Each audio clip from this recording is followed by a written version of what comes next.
Hello friends, प्रतिमा GS academy पे आप सभी का स्वागत है। दोस्तों, भारतीय संविधान का आज नागरिकता चैप्टर शुरू करेंगे। चलिए शुरू करते हैं। नागरिक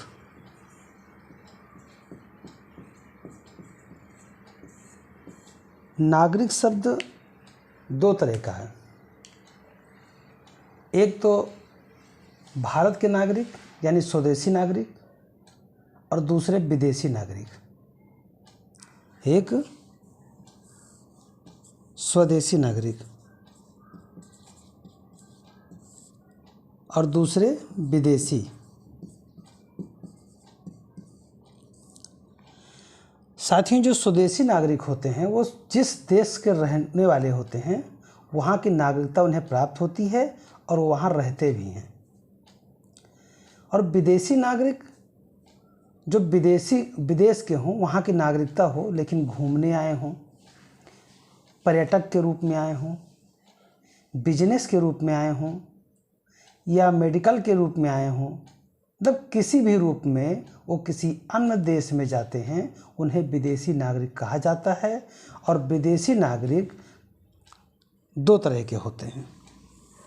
किसी देश के विदेशी नागरिक मित्र देश के नागरिक हो सकते हैं, मित्र देश के, और दूसरा शत्रु देश के।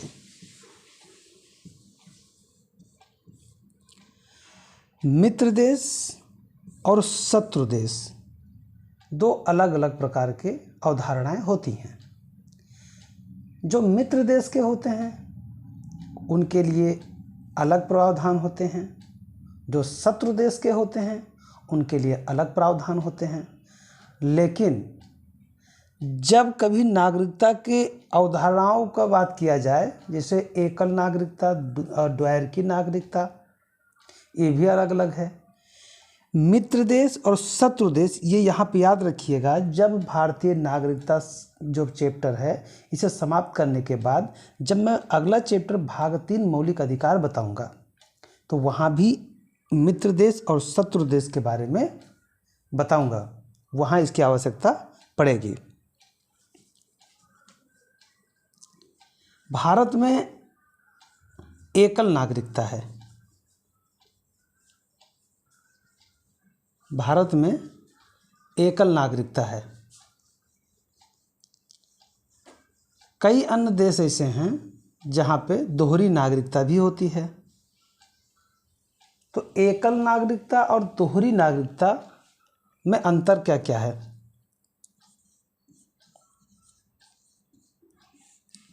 एकल नागरिकता, भारत में एकल नागरिकता है। भारत में एकल नागरिकता है। एकल नागरिकता का मतलब ये होता है कि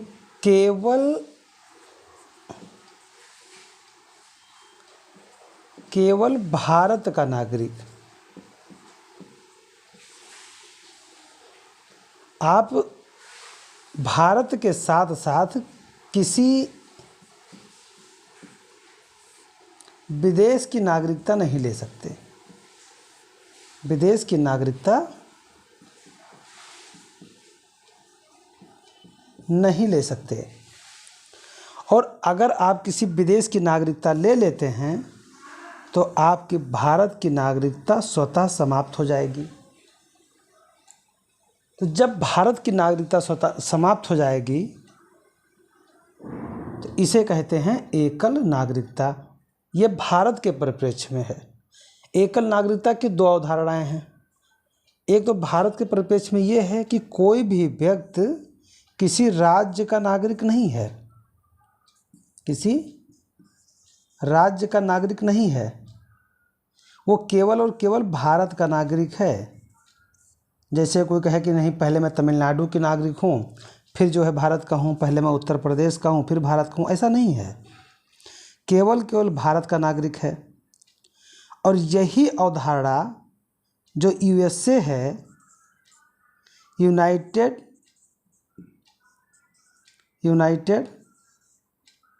स्टेट ऑफ अमेरिका। यहाँ पे पहले व्यक्ति स्टेट का नागरिक होता है,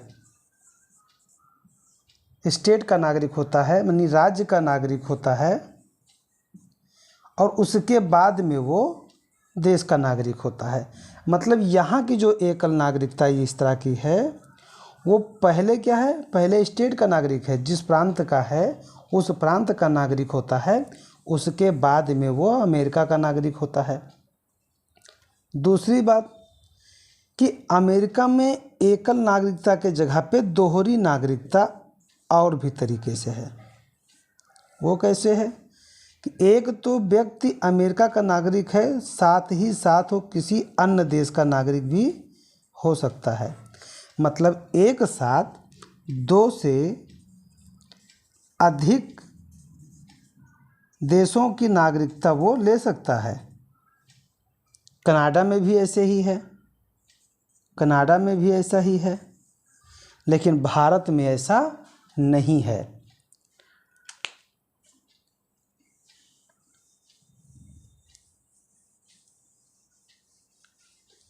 तो साथियों, इस कॉन्सेप्ट को एकदम ध्यान से समझ लीजिएगा। अगर जो इस चीज़ को समझ गया, समझिए कि वैश्विक नागरिकता के जो प्रावधान होते हैं वो समझ जाएगा। भारत में एकल नागरिकता,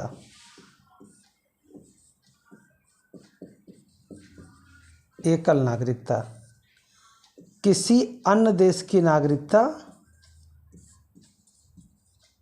इसके साथ नहीं ले सकता।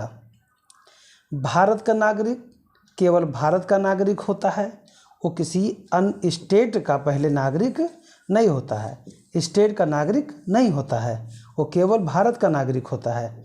और अमेरिका में 2 तरह की नागरिकता दोहरी है।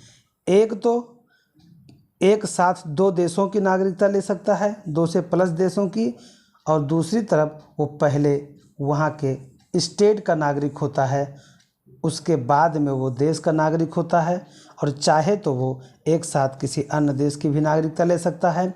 यही प्रावधान कनाडा में भी लागू होता है।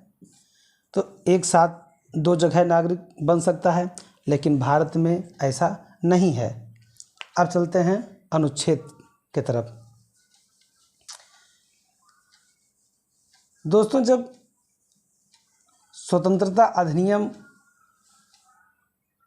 पारित हुआ तो उसके पहले महात्मा गांधी जी ने कहा कि जो भी व्यक्ति, जब हमारा भारत देश आज़ाद हुआ तब उसके 2 पार्ट किए गए। एक पार्ट पाकिस्तान बना और दूसरा भारत। पाकिस्तान बना ही था मुस्लिम कंट्रीज़ के रूप में,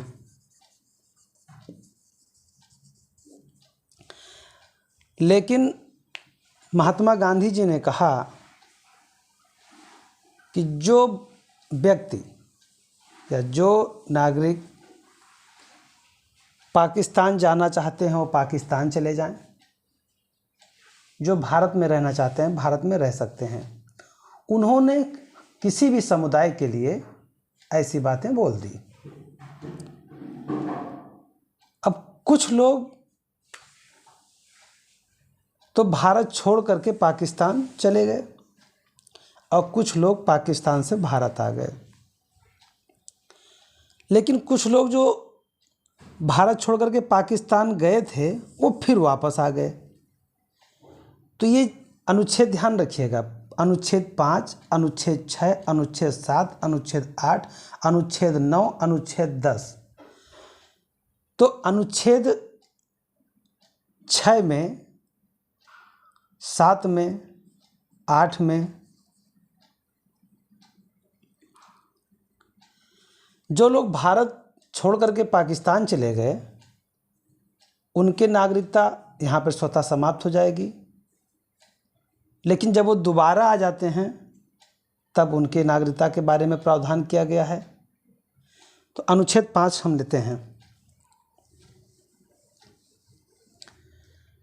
अनुच्छेद 5 कहता है कि संविधान निर्माण के उपरांत 26 जनवरी 1950 की नागरिकता। तो जो व्यक्ति 26 जनवरी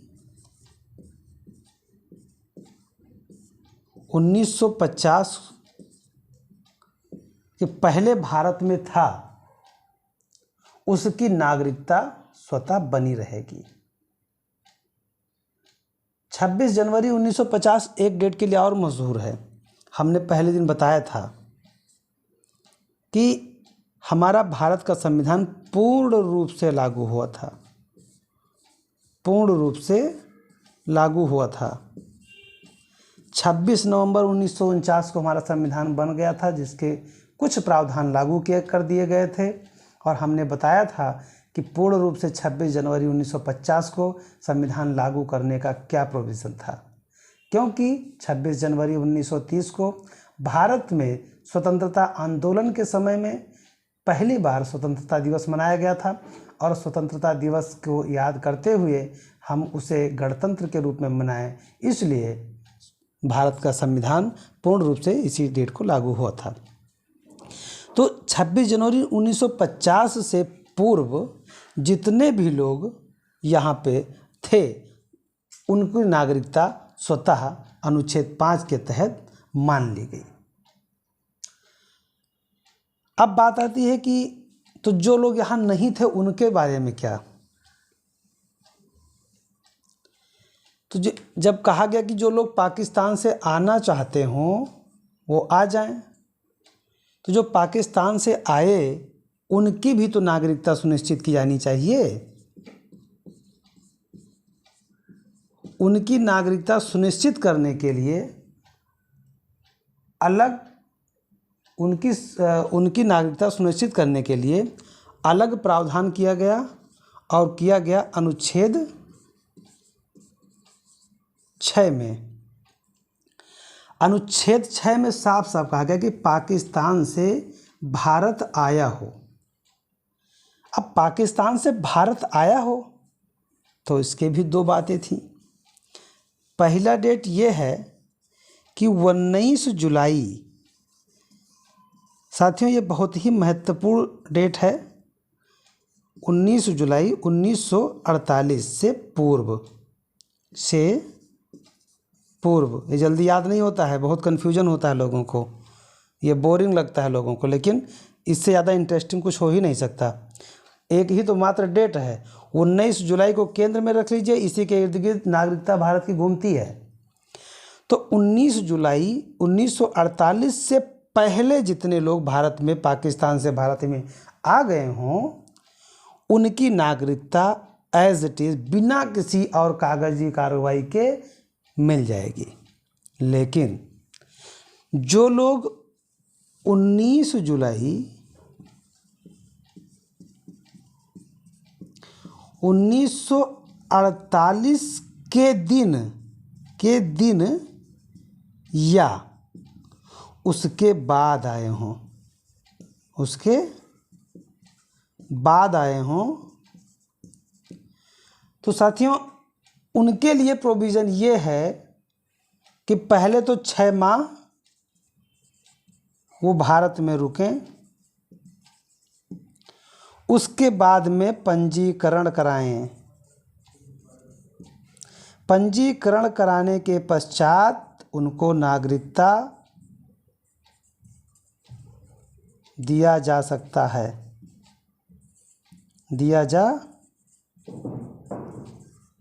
है। तो ये रहा अनुच्छेद 6 की बात। तो अनुच्छेद 6 में दो बातें याद रखनी हैं।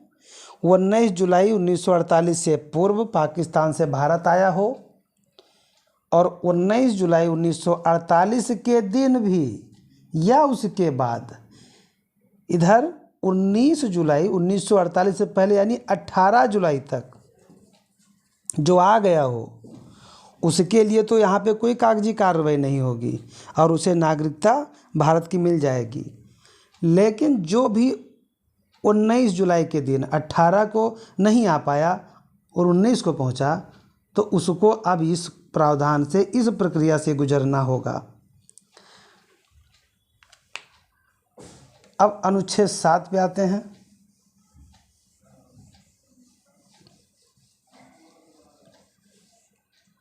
अनुच्छेद 7, अनुच्छेद 7 में कहा गया कि पहले तो पाकिस्तान चले गए भारत से, लेकिन जब वहाँ पहुँचे तो उन्होंने कहा ना बाबा ना, यहाँ तो हम गलत कर गए, हमको तो भारत ही अच्छा लगता है। अब वो भारत फिर आ गए, तो भारत ने कहा ना बेटा, अब तुम्हारे साथ गतिविधियाँ ऐसी होंगी कि तुमको भी कुछ प्रावधान से गुजरना होगा। अब वो प्रावधान क्या होंगे? भारत ने कहा पहले तो तुम बहुत ही मुस्कुरा के कहे नहीं हम हिंदुस्तान छोड़ देंगे, अब वो चले गए। लेकिन जब वहाँ पहुँचे तब लगा कि भारत में तो सब कुछ है, यहाँ पे हमको कुछ ही नहीं मिलेगा, तो फिर वापस आए।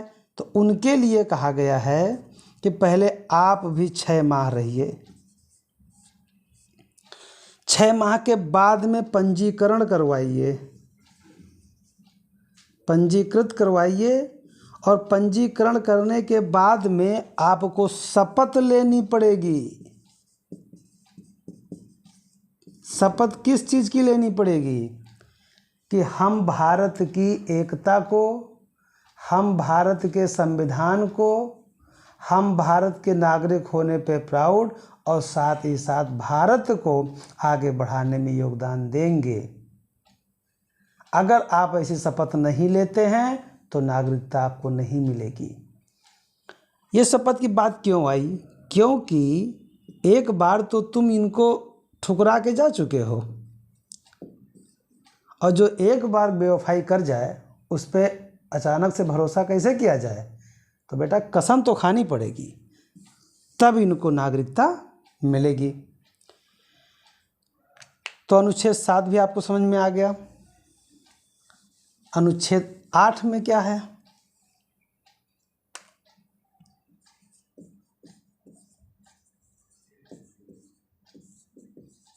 अनुच्छेद 8 में यह है कि जो लोग विदेशों में रहते हों, मतलब भारतीय तो हैं लेकिन वो बाहर रहते हैं, तो उन लोगों के बारे में देखिए, हमारा संविधान इतना विस्तृत है, उन्होंने एक छोटी से छोटी बातों का हमारे संविधान विदों ने ध्यान रखा है। भारत के नागरिक का प्रावधान कैसा होना चाहिए, भारतीय मूल के नागरिकों का प्रावधान कैसा होना चाहिए, भारत से जो चले गए हैं उनका प्रावधान कैसा होना चाहिए, भारत में जो आ गए हैं उनका प्रावधान कैसा होना चाहिए, जो लोग भारत से बाहर रहते हैं, जिसके दादा दादी, नाना नानी, माता पिता कोई भारत के नागरिक थे, लेकिन उनका बेटा आज नहीं है भारत का नागरिक, वो किसी विदेशी नागरिकता प्राप्त किया है, लेकिन वो भारत का नागरिक बनना चाहता है, तो उसका प्रावधान किया गया है। तो जिसके माता पिता,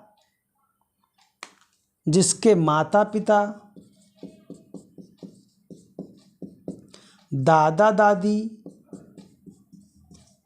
नाना नानी, इनमें से कोई भी भारत का नागरिक रहा हो, लेकिन उनका बेटा किसी विदेशी नागरिकता प्राप्त कर रखा है, अब वो भारत का नागरिक बनना चाहता है, तो उसके लिए प्रावधान अनुच्छेद 8 में किया गया है।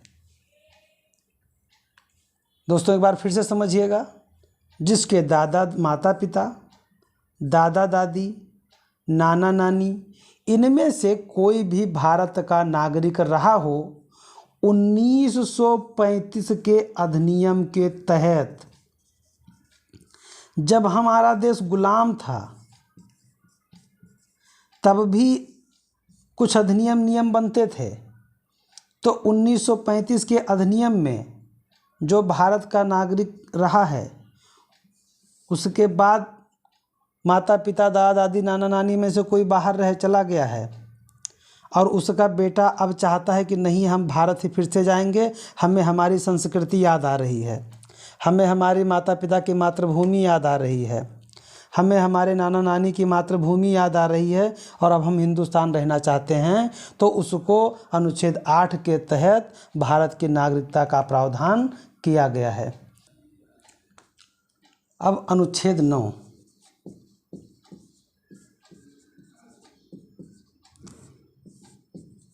अब ये तो हो गया कि नागरिकता मिलेगी कैसे कैसे, लेकिन नागरिकता जाएगी कैसे, इसका भी तो प्रावधान होना चाहिए। तो अनुच्छेद 9 में यही बताया गया है कि अगर कोई व्यक्ति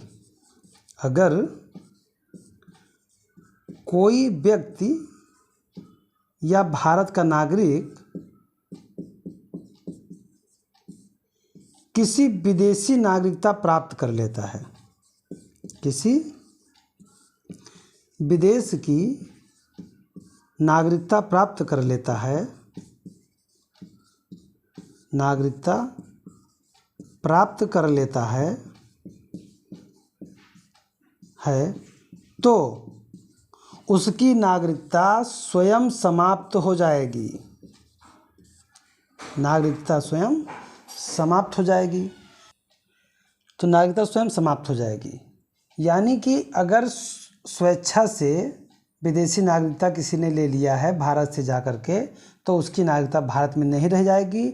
ऐसा इसलिए है क्योंकि भारत में एकल नागरिकता है, एकल नागरिकता है, और एकल नागरिकता के प्रावधान में आप केवल एक देश के नागरिक हो सकते हैं, अन्य देश की नागरिकता नहीं होगी। अब अनुच्छेद 10 में कहा गया है,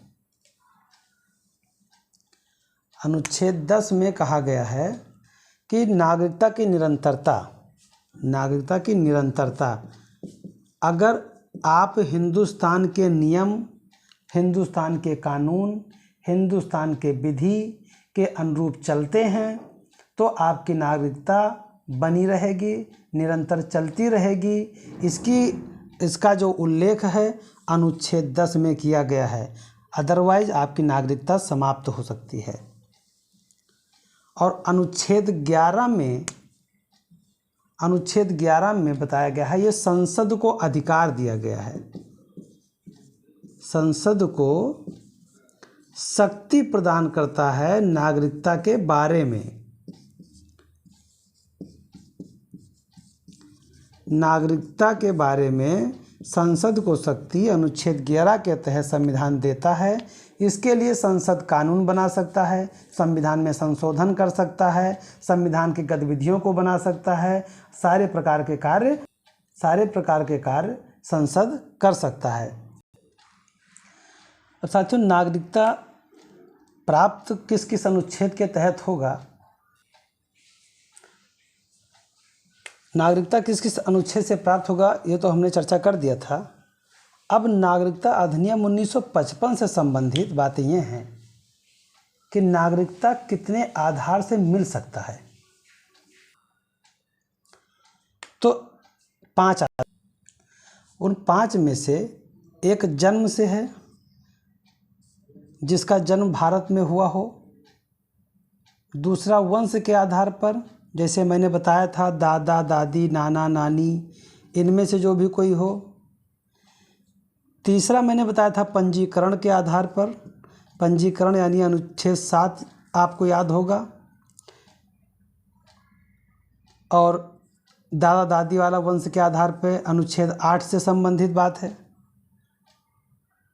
और चौथा है प्राकृतिक रूप से, और 5वां है क्षेत्र विस्तार से, यानी अगर हम कोई प्रांत विदेश का जीतते हैं या प्राप्त करते हैं और अपने देश में मिला लेते हैं, ऐसी स्थिति में जो वहाँ के नागरिक होंगे उनकी नागरिकता बनी रहेगी।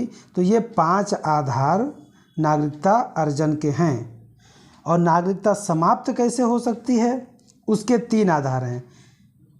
साथियों, क्वेश्चन बनता है कि नागरिकता प्राप्त करने के कितने आधार हैं, तो सीधे 4, 5, 6, 7 करके ऑप्शन दे देता है।